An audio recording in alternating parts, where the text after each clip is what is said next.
Iranian citizens take up arms against their government. Open versus concealed carry.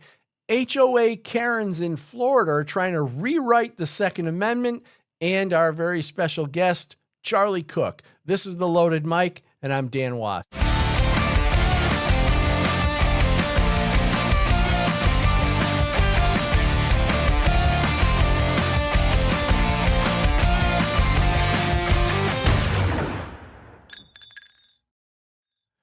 As the Iranian regime tightens its grip through martial law, mass arrests, executions, internet blackouts, and violent crackdowns, ordinary Iranian citizens are increasingly recognizing a truth Americans were born with.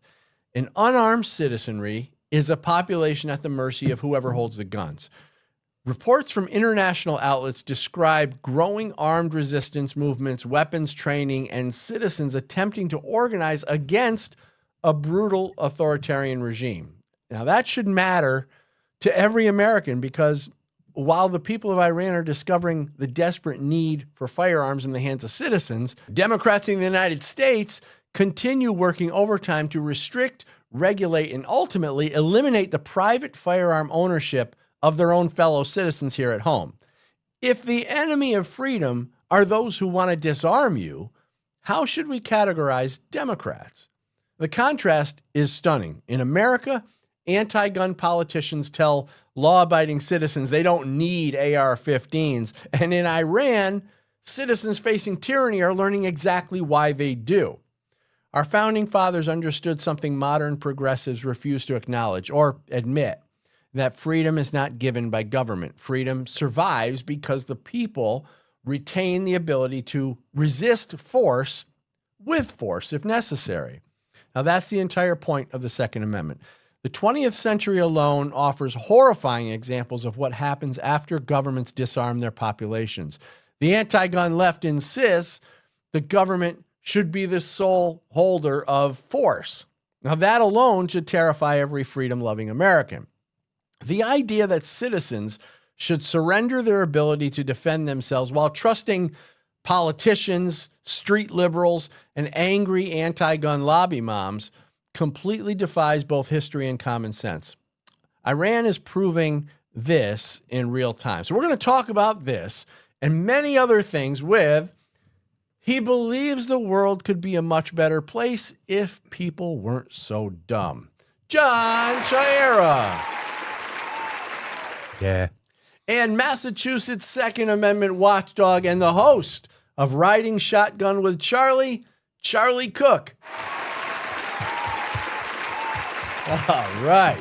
All right. We got everybody here. That's great. Thanks, Charlie, for being here today. Everybody. Well, oh, that's right. We don't have everybody. Who are we missing? Whoops. What Nobody, name should we use? We're missing He's somebody. known by many names. Oh, no. Did he call him? Oh, boy. I already warned him about that, and he told me what to tell you guys. Don't say it. I can't say it on there. You can't make those gestures. You can't make those gestures on YouTube. Nope. Well, we don't have Anthony today, unfortunately, but we'll just have to make do without him, I guess. It's going to be tough. He was supposed to be working today, but I don't think he is. So he's probably just shopping for appetizers. Oh, boy. Poor guy. He's not even here to defend himself. There's no defense. So Charlie, thanks for being here. And I was really just kind of really interested in this story of Iranian citizens starting to train, right? Because you got to figure, since 1979, guns have been banned, and now they're all trying to figure out, well, what do you say? But they have to figure it out now, and so they're training, and because they're worried that their government, whoever's running the place right now, they're worried that they're going to start really cracking down on the people, because that's the only leverage they have. They don't have any leverage on Trump, right? So I just wanted to get your thoughts on that. We can open it up there. Well, this is what I think. It's about time people need to wake up and realize that we don't get anything from the government. We don't even get smooth roads from the government. All right. Yeah. Not around here, that's for sure. New York is awful. two and a half weeks ago, I spent $3,000 getting new tie rods, new swing arms, and new brakes on my car. So, government doesn't give us anything. They can't give us smooth roads. And when they start to overstep their boundaries, there's one way to stop them, and it's not throwing rocks. Yeah, you bring up a great point. And they're throwing rocks. That's what the Venezuelans were doing. The government was bringing in tanks and armored vehicles and stuff, and they didn't have any. They were literally throwing rocks and pieces of concrete and whatever they could find. God, hard to imagine, right? Yeah. In 2026, but this is, I think, what a lot of people in this country don't understand. You go to some of these places, what's going on? Yeah, there's no First and Second Amendment in any of these countries. What do you think's going to happen? Yeah, totally. I don't know if you guys saw the video of the oh gosh, I'm thinking of two different videos, but there was one where somebody pretty much came, they're doing like man on the street interviews, and they're like, well, who should have assault weapons?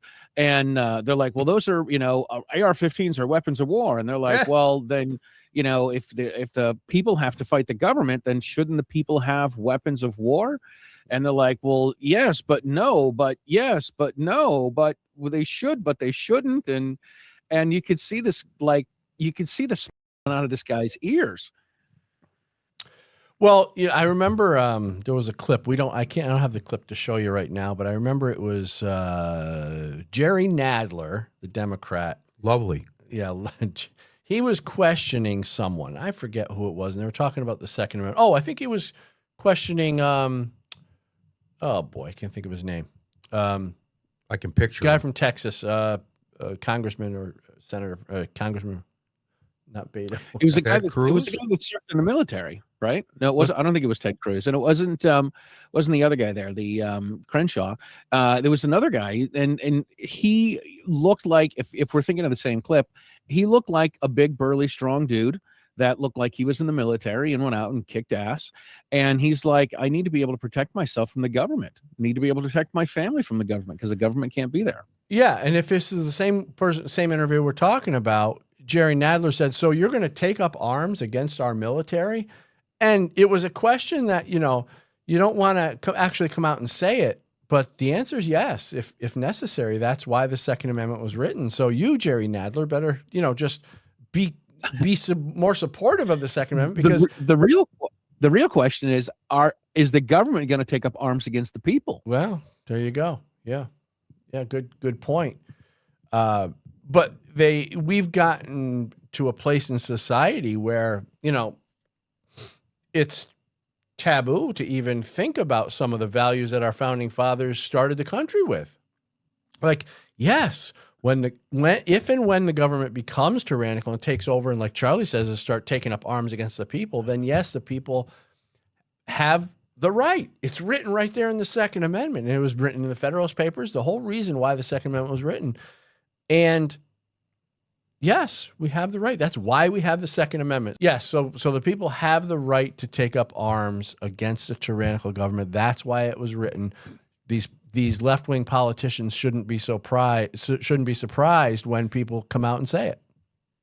So I don't know how Democrats can think that it's okay to disarm their fellow American citizens while watching Iranians desperate to take up firearms and learn how to use them because they're so scared of their government. And the whole thing, we've been telling Democrats right along, it's important. The Second Amendment is important because if we ever need to, but they don't believe it. They say, oh, well, what are you going to do? You got to fight the government? Well, yeah, look at Iran right now. This is another example of how I always say is that if the mistake that they make so often is making general things personal and personal things general. All they would have to visualize in their head is, hey, somebody's knocking on my door to take my family away. Do you want to be able to do something about it or not? They never put themselves in that position. It's always going to happen to somebody else, somewhere else. But when it comes to like ICE and illegal immigrants, oh, I heard a story about this one person that did this, and now that means the whole world's in chaos. We have to eliminate ICE and throw Trump in prison and do all this stuff. Well, that's another thing. In Jersey right now, they've got some protesters together. They're probably paid, and they're complaining that the freaking criminals aren't getting the best care. Ugh. It's unbelievable. Anyway, Charlie, any last comments on this Iranian thing? Yeah, so I love this. I love that I call them self-hating Americans is when people, Democrats, when they have all this stuff that we have here and then they don't like it and appreciate it and want to end it. What they don't realize is that they will sit here and think that the government going after the people is not going to happen in the United States. But the reason it doesn't happen in the United States is because we have part of the population that arms themselves, that doesn't trust the government, and that's willing to fight back. And back in 1776 or 1775, there was only 3% of the people that were willing to do that. Right. And I don't know if we have that many people now. I don't know if we have more people. I don't know if we have less people. But the Democrats need to realize this. They need to think about this. They can't see things because, like you said, it's not going to happen to them. It's going to happen to someone else. Someone's not going to invade their house. Someone's not going to break into their house. Someone's not going to steal their car. Someone's not going to, rape and kill their wife. It's going to be someone else's.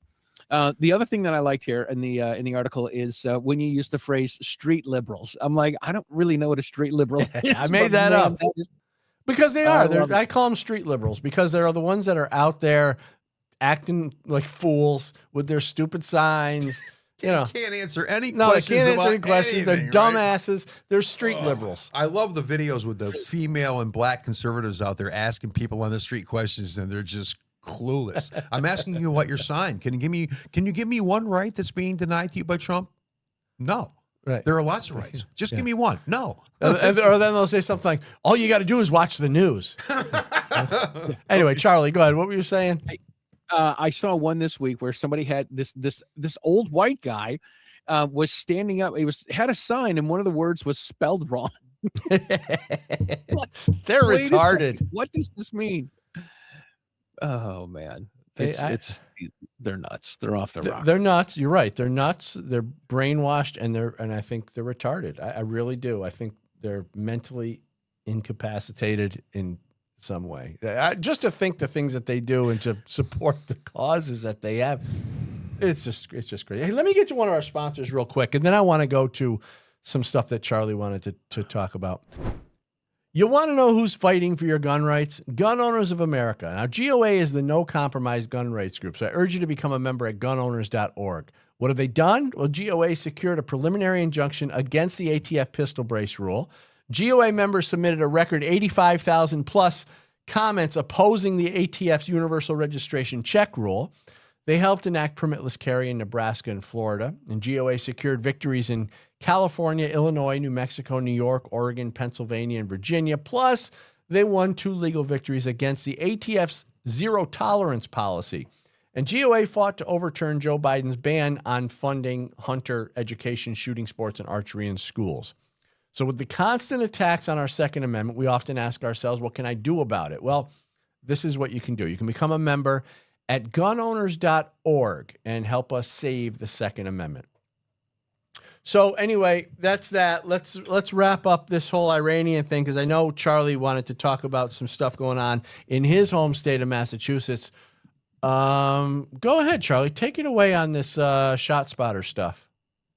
All right. So I don't know if you guys have this where you live, but we in Massachusetts have this thing called Shot Spotter. And what it is, it's some audio detection that lets police know where shots are being fired if somebody's doing any shooting on the streets or drive-bys or whatever.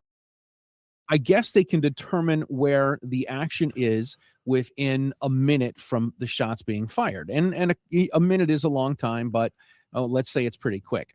And then let me interrupt real quick, Charlie. Don't they also have cameras? So once they hear the shot, it kind of takes pictures of everything so they can get whatever license plate numbers are in the area. Is that part of it? Yeah, I think it has that too, right? And here's the whole thing with the camera detection and the audio and all this stuff, all the closed circuit cameras in businesses. all it does is tell us, it shows us what happened. It doesn't help us catch people. Maybe they can see people, maybe they can't. Obviously, bad guys have discovered years ago, I don't know, since people were robbing trains, that if you cover your face, you can't be seen by witnesses. So we have all this technology that's supposed to help us and make us safer.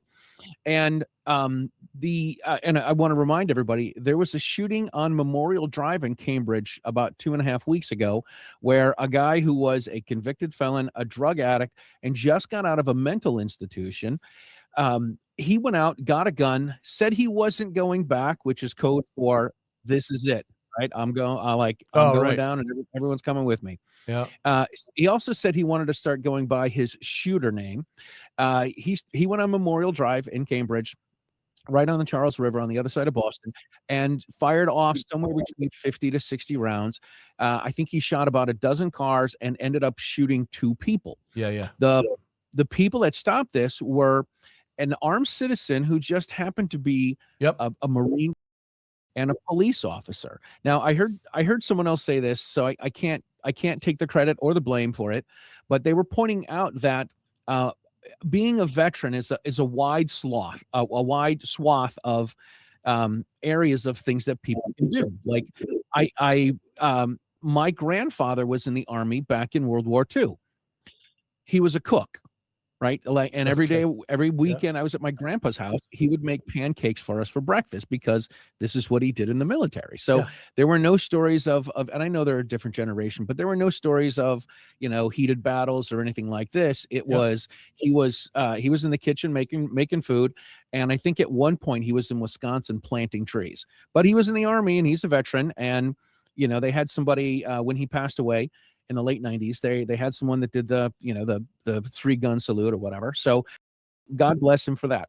But there's a wide swath of what a veteran means, and everyone thinks it's some big buff dude with tattoos and a shaved head that goes out and saves the day. And the citizen that stopped this, we haven't been able to identify him. So let me get back to being on track with the spot shotter. So after this came out, the Cambridge City Council came out and determined that shot spotters, we shouldn't have them because they identify who the people are that are committing crimes in the street. And what's funny? Didn't they claim it was racist? Yeah, right. Because they're not putting these in the nice white rich Jewish neighborhoods. They're putting them in the inner city neighborhoods where, guess what, there's a lot of. Any guesses? Yeah, well, the irony of it all is that they say, putting these shot spotter things is racist against black people. I mean, aren't they kind of just admitting that? Then what does that mean? It means the black people are the ones doing the shootings. I don't know why it's a controversy. But it's so hypocritical. The Democrats are so ridiculous with this stuff. It's our fault that most of the shootings are committed by black people. I'm not making anybody shoot anybody. Right. I'm just observing what's going on. Now isn't it become, Charlie? I mean, the world has become, if you're an objective observer, you're automatically the bad guy. Well, and let me interject this story here. Just sorry to interrupt you, Charlie. This ties right into it though. I just did an article and a story on Ann Arbor, Michigan, how they took down all the neighborhood watch signs because the mayor came out and said he wanted it to be inclusive, and they felt that the neighborhood watch signs were racist against people of color. Well, what are you saying?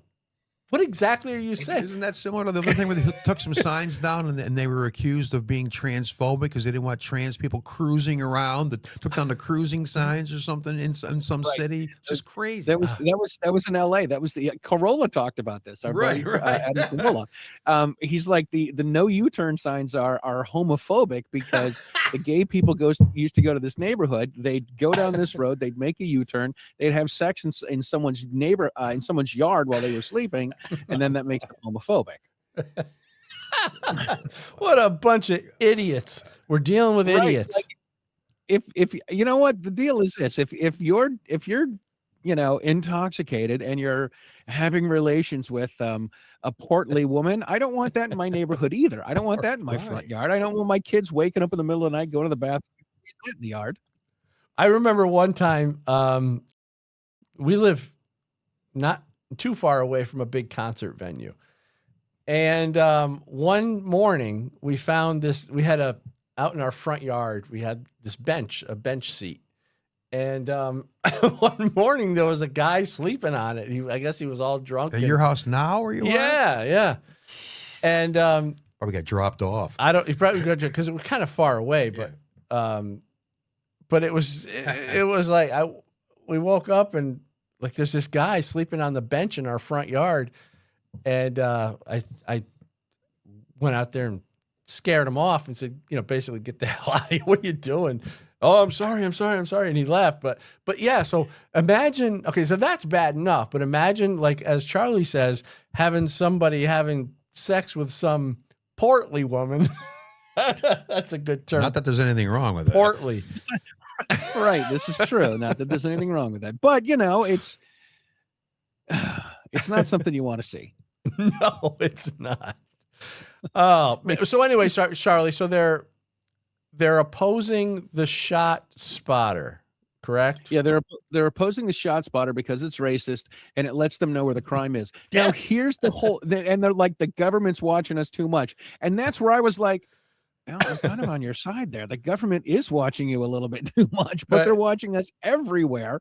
And part of me agrees not to lower crime or to catch people in crime, because it's not going to lower crime. We know that.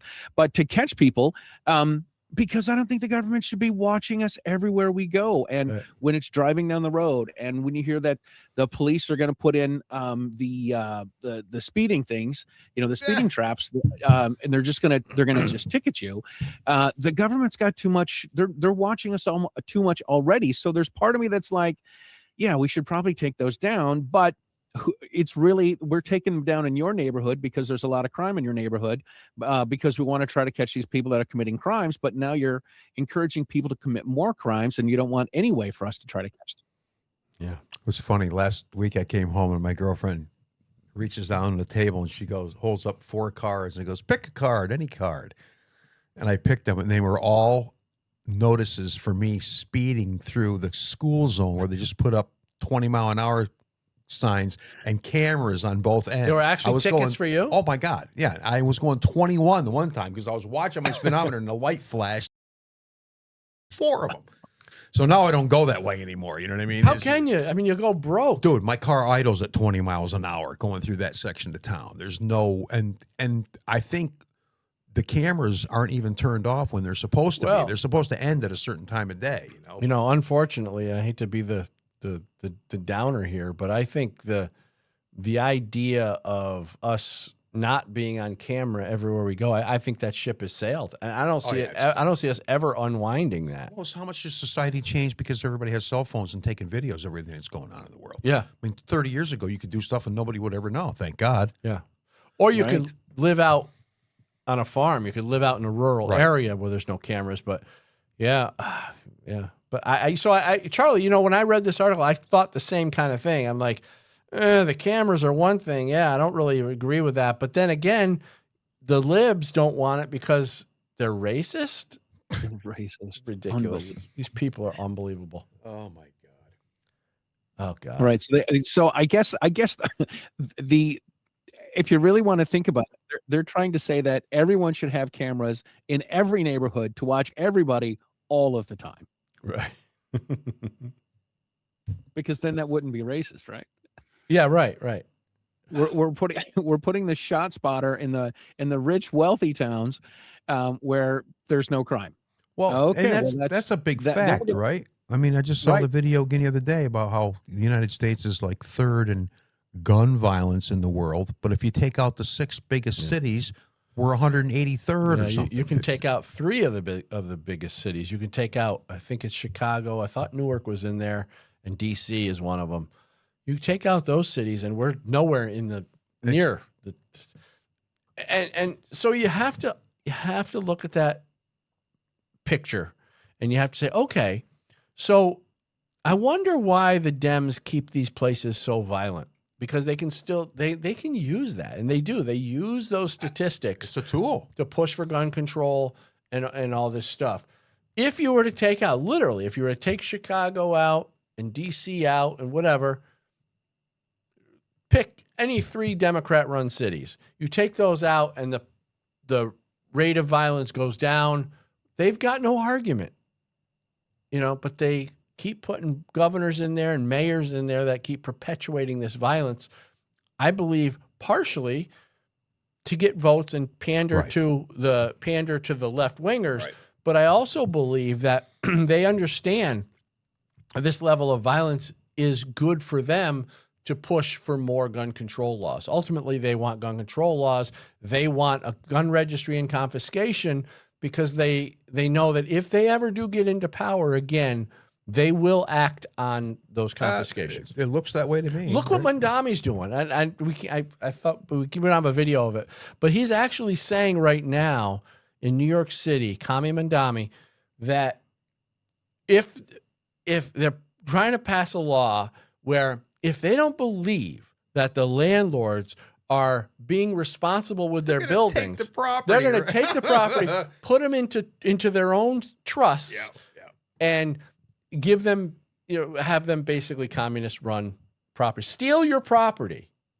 Right. Who gets to be the one that determines how you should run your property, how you should take care of your things?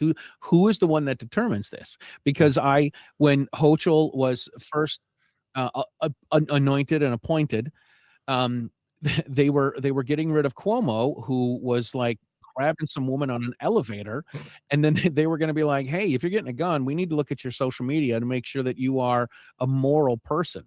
Yeah, who determines? The guy that was running your state was groping women in an elevator, and you're going to tell us who's supposed to be moral? Right. Really? You're going to be the arbiter of morality? But Trump. Yeah. Oh, it's all Trump's a racist and a pedophile. Okay. Hey, Danny, how we doing on break? Can we go further? Okay, so it's absolutely true, Charlie. What you're saying is absolutely true. It's just these people. Well, I tell you, I joined the Moms Demand Action Facebook group. Oh, did you? And I've been blocked. Yesterday, they said something about some shotgun was laying on a front seat of a pickup truck or something, and the dog stepped on the trigger and it shot through the door of the pickup. And I'm like, yeah, this happens all the time. Yeah, and somebody says, no, it doesn't. And I'm like, duh, you retard. Like, yeah, no, it doesn't. Well, if you go to Mom's Demand or Everytown or Gifford's page, the comments are, I want to say 99% or more negative against their anti-gun position. It's everybody's on there bashing them. So you got to wonder, it's like, who's posting these things? And don't they get tired of like having literally everybody who comments tell them how wrong they are? But they don't. They keep posting this stuff because they're not interested in the public forum. They're interested in the propaganda piece. As long as they can keep plugging and pushing out that propaganda, the anti-gun propaganda, that's their mission. Mm-hmm. The comments, they don't care about that. They know everybody's against them. But it's the message they're trying to get out to influence as many minds as possible. Charlie, what are your thoughts on that? I think they just want to feel good about themselves. That's it. And I think it's a lot of virtue signaling. It's a lot of, I think we should do this and this is how it should be done. And I'm against violence. You know what? I'm against violence until it's something that you need. And if somebody's coming into your house to do harm to you, and you probably need a little bit of violence. But I think it's just virtue signaling that these people want to do, and they want to think that they're better than you, and they want to feel superior that way. Yeah. Yeah, I believe that's part of it too. I see these aging women all over. All these old white women that are it's like in they got your nothing else face to do. and don't know what you're talking about. It's like they got nothing else to do. Did you guys saw this? This is probably a month and a half old, but there's a guy. I don't know what he's on the street. He's got his camera out, and this woman gets out of her car. She starts barking at him, and then he ends up pepper spraying her. And she started walking. Yeah, with the big colored He's pepper like, spray, right? yeah, she's like, you need to stop this. No one wants you here. No one wants you doing that. Blah, blah, blah, blah, blah. Well, I've been watching a lot of arrest videos lately with cops pulling over women driving cars and stuff. Like, you can't touch me. You can't do this. You can't do that. Blah, blah, blah. I mean, going on and on and on. And I'm like, who are these people? And there's one lady I saw yesterday with a video, and her kids are in the car. Well, the kids are crying. She goes, don't worry, it's okay. I'm like, you're acting like a stupid idiot. What are you talking about? There's this level of entitlement or something, or a sense of no consequence in a lot of these people, that they just think that they can do whatever they want. Yeah. On the flip side, did you guys see the video of that woman that was pulled over that doesn't have a right hand? Did you see this? What? No. That was hilarious. I saw this 2 days ago. This woman gets pulled over, and then they're showing the body cam, and the guy goes up to the car. He's like, you know why I pulled you over? She says, no. He says, I saw you on your phone with your right hand. And she pulls her arm out, and she's cut off at the elbow. Oh my God. She's like, no, you didn't. He's like, I saw you on your phone. She's like, you saw it in my hand? He's like, yes. And she's like, no, you didn't. See, that's good. And then she's like, I wasn't on my phone. He's like, are you really? And she's like, yes, of course. He says, hand to God. She puts up her stump, and she's like, oh, not hand to God. And then she puts her other hand.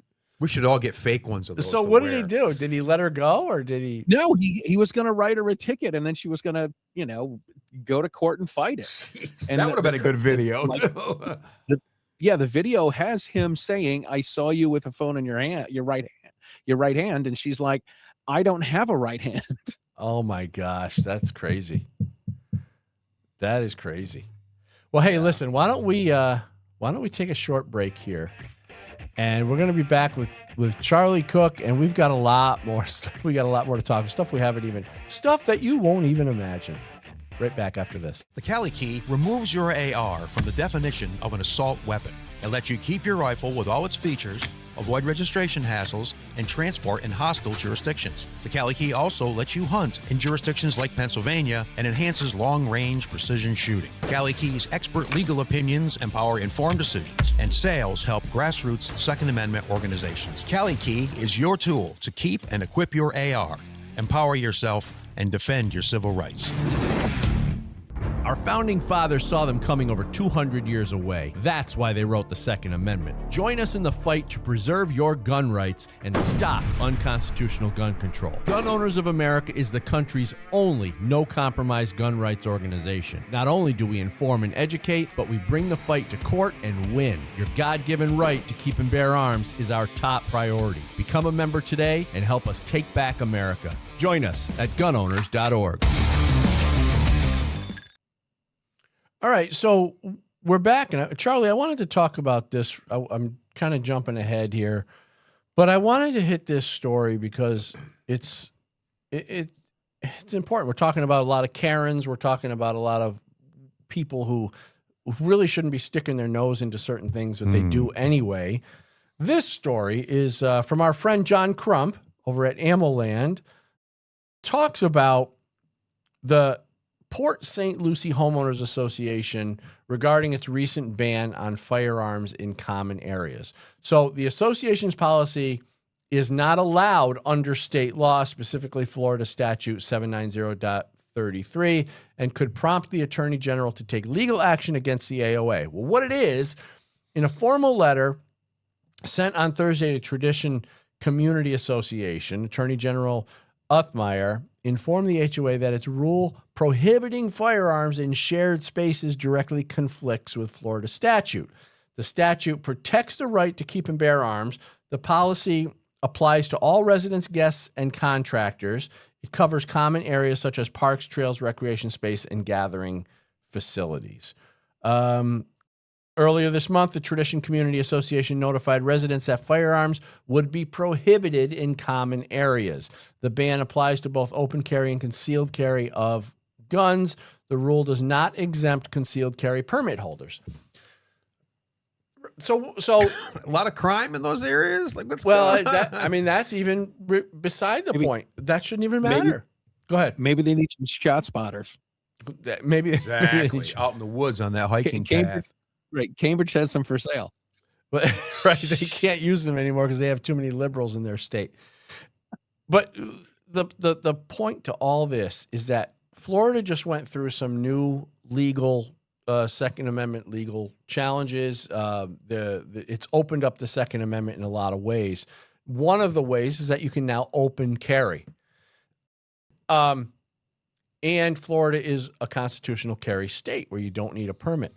So to have this association, this HOA, make this new rule after, not only after Florida has decided to be a somewhat pro Second Amendment state, but the fact that these people have already purchased their homes in this community, they didn't buy these homes in this community thinking that they wouldn't be able to exercise their Second Amendment rights. So how does this HOA come in later and change the rules of you living in your own home? It's crazy to me that they'll even try it, but they do. Is that in the process of being determined or debated? Or what is the situation? The law states that employees and contractors cannot be disciplined for carrying firearms if they're legally permitted to do so. Residents, guests, and the prospective home buyer are considered invitees under the law. Therefore, the HOA cannot bar these invitees from possessing firearms in common areas. HOA rules are in direct conflict with Florida state law. Port St. Lucie Police Department also weighed in. Officials stated they will not enforce this policy. Okay, I heard that yesterday, yeah. Attorney General has given the Port Lucie Homeowners Association until June 1 to provide written confirmation that it will not enforce the policy. So they're strong against it. John Crump, our friend John Crump, says the battle is about balancing individual rights with community governance. In Florida, state law prioritizes constitutional protections. Homeowners Association must align their regulations accordingly to avoid costly legal battles. So what you got here is a bunch of anti-gun liberals on the HOA board saying, we don't like guns. So now after you bought your house, after you're in a 30-year mortgage. You came here on purpose to live here, to live here because you like the place. Now we're going to change the rules on you, and we're going to take your rights away from you while you're living here. It just infuriates me. So is that law in effect now, or is that something they're just talking about? It's a policy, so it's not a law. It's a policy. So it's a HOA policy, and it, as far as I know, it is in effect. So yeah, go ahead, Charlie. I'm gonna refer to one of my favorite movies, The Blues Brothers, and when Jake and Elwood get the gig at Bob's Country Bunker, and Western music, somebody brings up a piece of paper, and Elwood gives this to Jake, and he's like, "Here's a request," and he's like, "These are requests. These mean nothing," and then they throw the piece of paper away. It's true. I mean, I certainly wouldn't comply. And we had up where I live, we had our town council try one of these little tricks with respect to Airbnb rentals. Right. And what they wanted to do is they thought they were all smart, and they decided that they're gonna charge a fee now, a permit fee, if you want to rent your house out on Airbnb. They're gonna have mandated inspections on your personal home.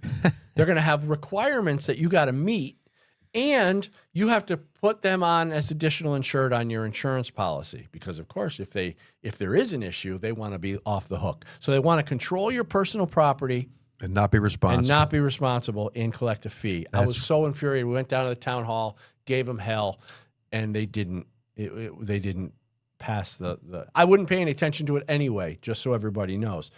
But Charlie, it's like, where do they get off thinking that they can just come in and take control of your property? So weird. Yeah, who's gonna tell someone with a gun what they can and cannot do, right? We're here to take your gun. Okay. Yeah, good luck. Oh, right. Oh my gosh, I'm so sorry. I'm in the, I'm here on the property. We're walking into our own house. We're walking into the the Memorial Day a cookout and we can't carry a gun here. Oh, geez, I'm sorry. Let me hand my gun to you, Right. who's anti-gun, doesn't know how to handle a gun, doesn't Right. doesn't know the business end from the back end, and I'm going to hand it to you, and you're going to do something safe with Yeah, it. you're going to grab it with your finger on the trigger. Finger on the trigger. You're going to start waving it around. And say, listen, these people shouldn't be here. Everybody needs to. No, no, no, no, no. I'm a big fan of concealed is concealed, and nobody needs to know, and you don't need to tell anybody, right? That's going to be the age-old argument among gun owners: concealed or open. And I'm on the fence with it because there's certain situations when, like I'll go down to Alabama, for instance, and everybody's carrying a 1911 on their hip. And I got to tell you, I carry it on my hip and in plain sight, and I didn't mind carrying it. I actually enjoyed carrying it out. But then on the other hand, in some situations, if I walk through the city, I wouldn't want anybody to know I had it. So I think the situations are different. You know what I mean? Yeah, for sure. I went out to Denver a couple of years ago, and I went out for a few days, and I called up one of my friends who's an instructor in Colorado. I said, "Hey, girl, can I bring my gun? Like, what's the story? What's the deal?" And she's like, "You can bring your gun, and you can open carry without a permit." But she's like, "If you're in Denver, you should assume that someone's going to try to grab the gun off your hip and take it from you." Yeah. Wow. Well, Isn't that that's not encouraging. Right. Yeah. No. So I agree. I hear both sides of this I can argument. see it. Yeah. Plus, they say a lot of people will say you don't want to open carry because it'll make you the first target. They're gonna, Right. if a bad guy's gonna shoot you first. But the other thing is the reason I like the idea of open carry is because, like everything else, it would normalize gun ownership in the public eye. The liberals would see you walk in, like let's take New York or Massachusetts, Charlie, your state. Let's take Massachusetts. You walk in. What's your famous grocery store there in Massachusetts? We have either a Stop and Shop or a Shaw's or a place that's called Demula's. Okay, let's just take Shop and Stop. You're walking, right? Stop. We used to call, when I was in college, my friends called it Stop and Steal, but it's Stop and Shop. Nice. Oh, you're walking through Stop and Shop, and Massachusetts, just as hypothetical, Massachusetts just passed an open carry law. You can now open carry in the grocery store. So Charlie's walking through like it's nobody's business, and libs start freaking out. Oh my God, it's a gun, it's a gun.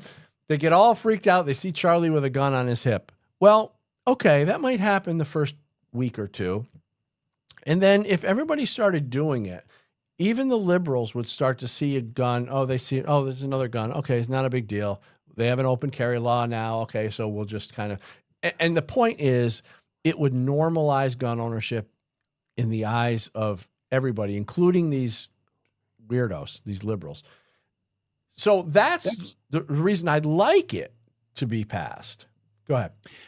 Yeah, that's a good point. I am one of the guys that defaults to, you possibly you run the risk of being the first one shot, and I don't obviously don't want to take that risk. So, concealed is concealed. But that's a really good point. Like everyone says, gun ownership is normal, and owning what is it? Guns are normal, and normal people own guns. Yeah. I think that's David Yamani, but if it was more normal, then maybe, I don't want to say these people would come around to it, but it would certainly normalize it for them.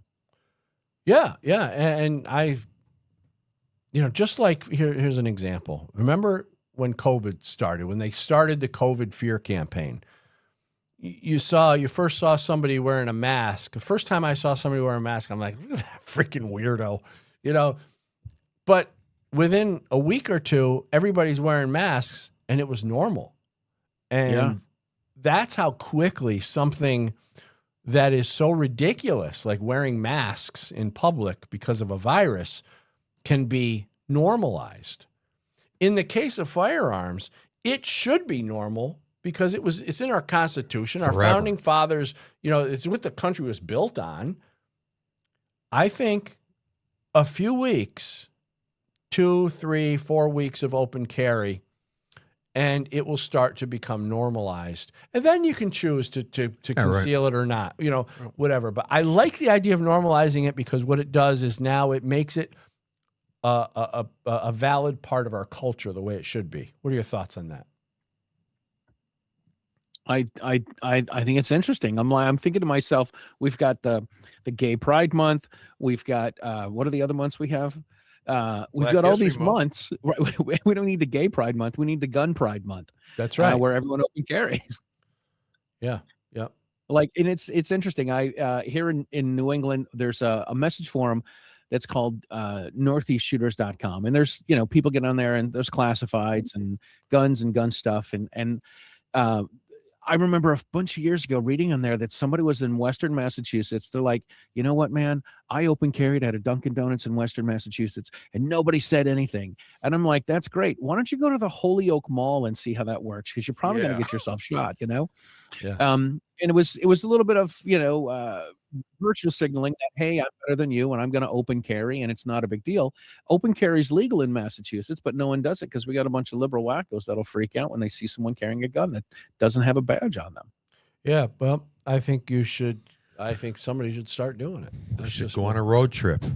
In the areas where you're not going to be in high crime areas where, like you said, you're going to be the first target.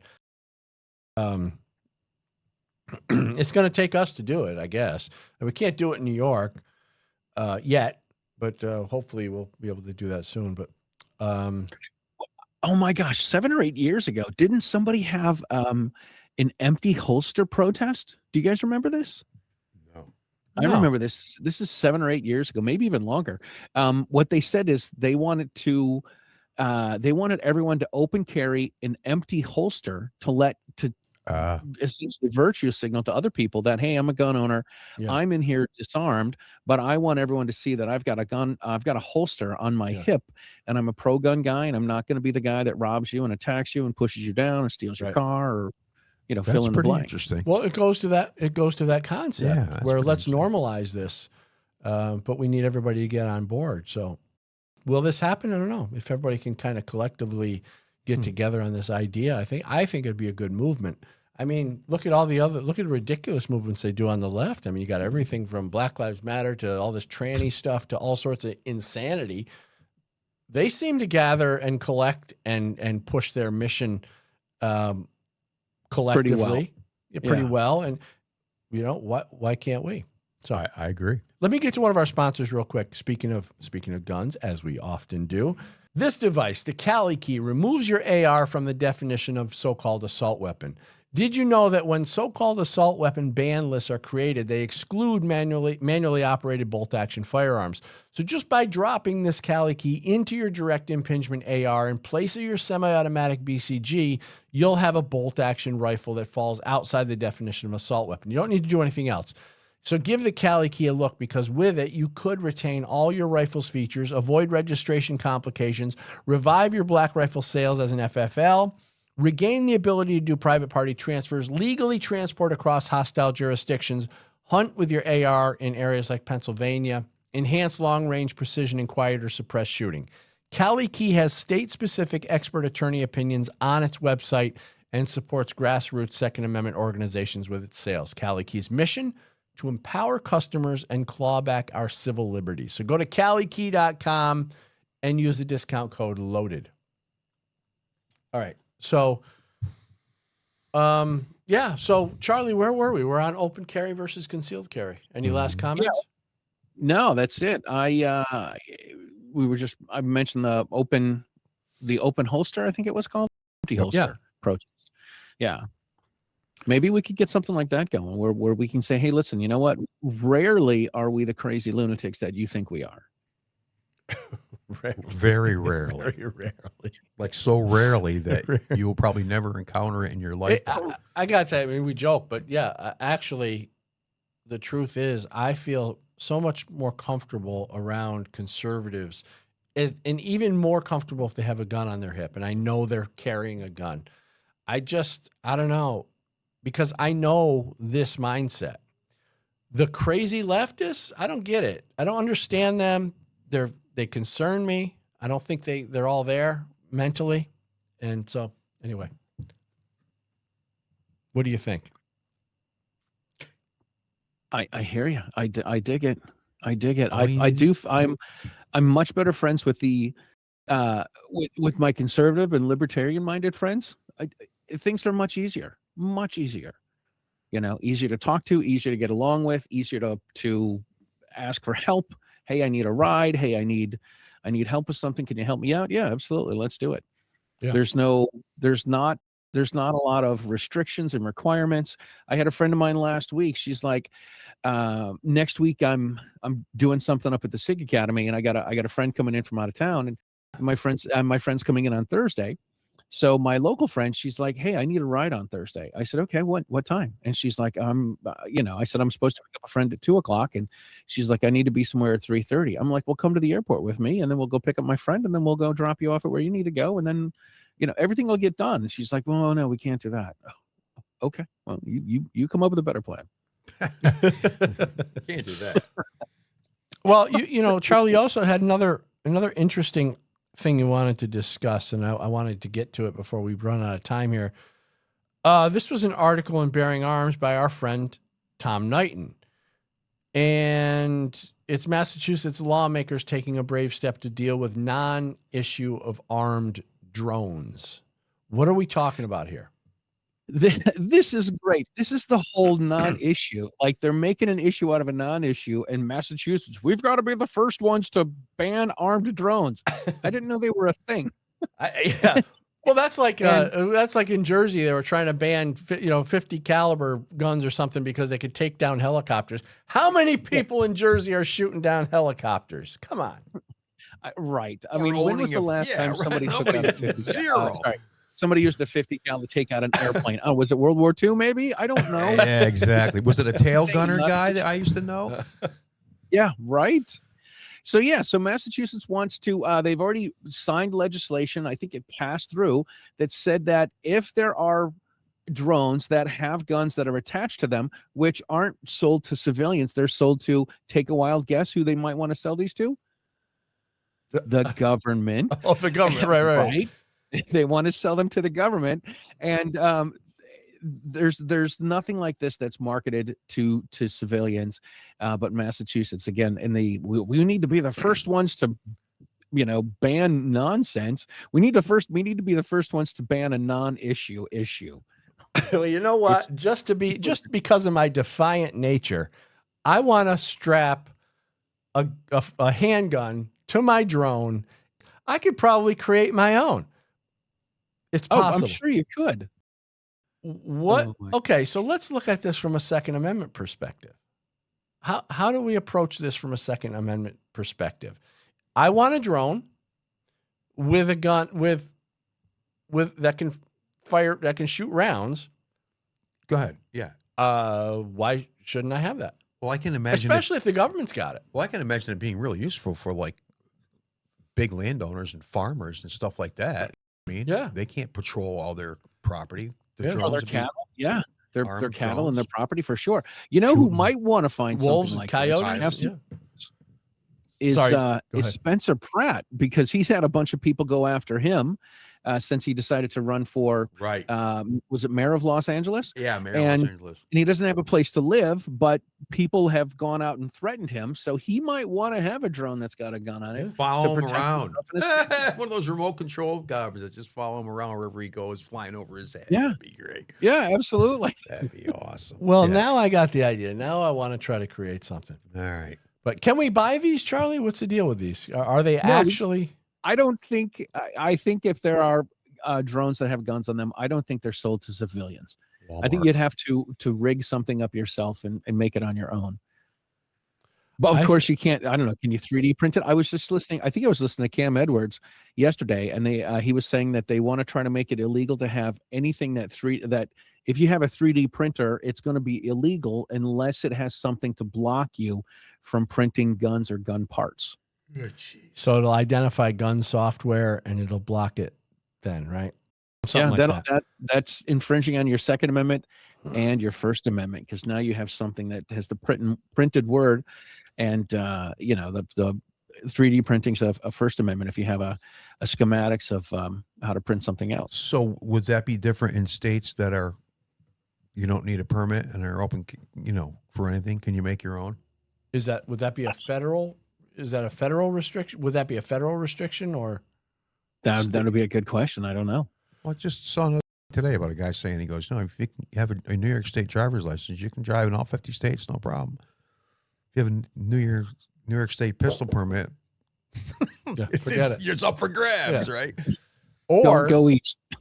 Or if you have whatever state, you can't use it in It's New not York. universal, and it's the federal right. It's not. It's weird. It's just freaking weird. I'm still on this whole drone thing. I like the idea. Wow, you already have a drone, Dan. I've got so a you're ahead drone. of I've the got game. plenty of guns. Let's start. But here's, Anthony's like, the drone thing can be, to me, it could be interesting because now if the government flies a drone over your private property, is that a Fourth Amendment violation? Well, that's a good question. They're illegally searching and looking on your property for stuff. That's the Fourth Amendment. And here's the next question. Can I take my armed drone and fly it up and shoot down the government's drone? Well, I've heard someone say, because when the drones were first new, of course, everyone was like, "Hey, it's like Amazon. It's like trap shooting with prizes, right?" So the drone, Amazon delivers a drone and you shoot it down as it goes to your neighbors, and then the drone ends up in your yard and you get whatever they ordered. But somebody was telling me, they're like, "Dude, the drones that the government has, these things are way up in the sky, and there's no way you're going to be able to detect them." Wow. Okay. Yeah. I mean, they've talked about the unmanned drones for a long time, right? Now, Sure. if they're just, flying whatever miles above the earth to inspect things out, then we're not going to be able to see that stuff. Yeah. This is a cheery conversation. Yeah, the government, if they want to kill us, they're going to kill us. Well, that's not very reassuring, Charlie. Yeah, it's not on that happy note. Danny, how are we looking at it for time? We're wrapping? We're wrapping now? Okay. We'll get to a quick story here, if we got a second. President Trump is announcing green card applicants must leave the U.S. and apply from their home country. I freaking love this. They announced Friday that non-citizens who have applied for a green card will be required to leave the U.S. indefinitely in order to obtain full permanent resident status, in a major change to federal immigration policy. The shift will impact some 1.2 million illegal immigrants with pending green card applications for legal permanent residents, according to the Cato Institute, who will be required to self-deport under the new policy. What do you think? Are these people that are working and paying taxes, or who are these people that are, I don't know. What arguments are we going to get about that? That's the thing. Well, of course. I sometimes I think with policies like this, he's just trolling the left.